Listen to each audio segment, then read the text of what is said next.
time is it, Sue? It's about 6 o'clock in the morning.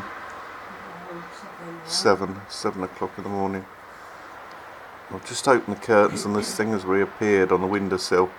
The window's open and I've got here a handful of peanuts that he can see. Well, he can't see them at the minute because I haven't put them down. So I'm just going to put them down. I don't want him to peck me, that's the bit. Hang on, there they go. Salted peanuts. Huh?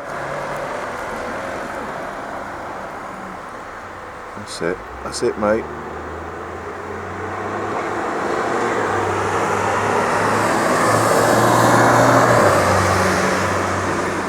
It's going to be, there's the sun over there coming down. It's going to be a, well, hopefully lovely day. Anyway,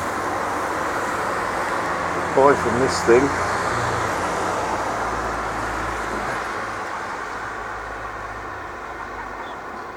Quite endearing really for a seagull.